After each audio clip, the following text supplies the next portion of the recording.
story inside my head, gone mad from grief over Alice's death. One question that's often asked about games these days is open world or linear. They are the two extremes of the same scale, and both have their pros and cons.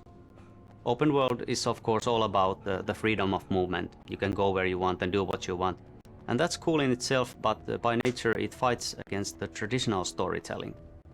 Whereas linear gameplay fits storytelling very well, but that can get a bit constricted at times if the path is too narrow.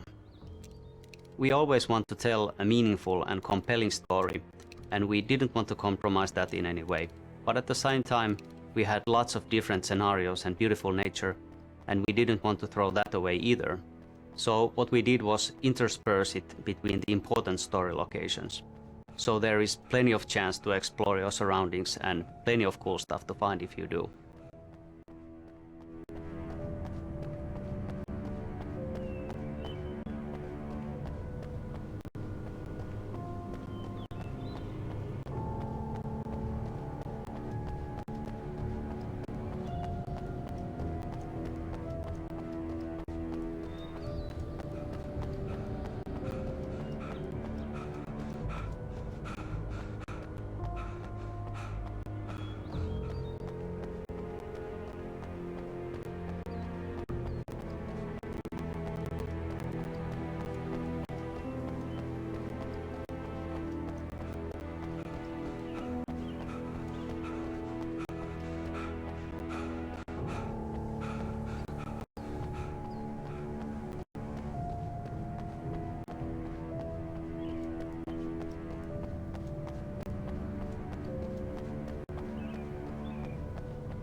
Darkness had touched me. There was a link between us, always would be. I could feel its presence again, getting closer.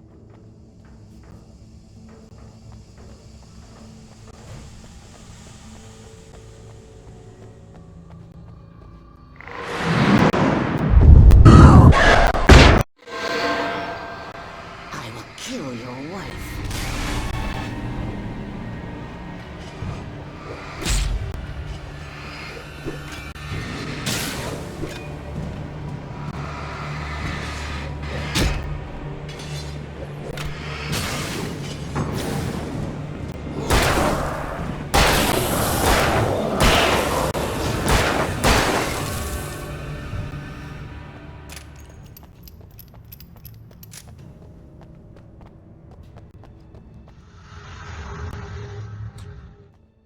We're nearing the end of the story here. At this point, we pretty much know the answers to most of the major questions, such as what happened to Alice, where did the manuscript come from, and so forth.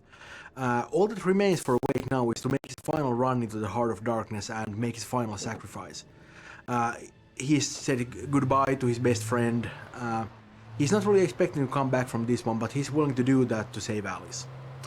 I'm not really sure if you could call Wake a heroic character as such. You know, he doesn't really, he doesn't have the square jawed look or anything. But when it's all said and done, I really don't think he's a coward.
Based on the signature in the motel register, Agent Nightingale had stayed here, in room number 2.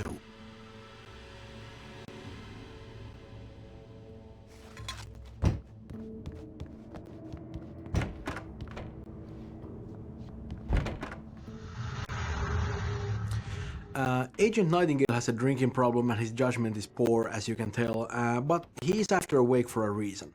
I know we don't really go into it very much here, but if you're seeing this, you're probably also in the possession of the Alan Wake Files book that comes with the limited collector's edition, and we kind of open his backstory up a little bit more there.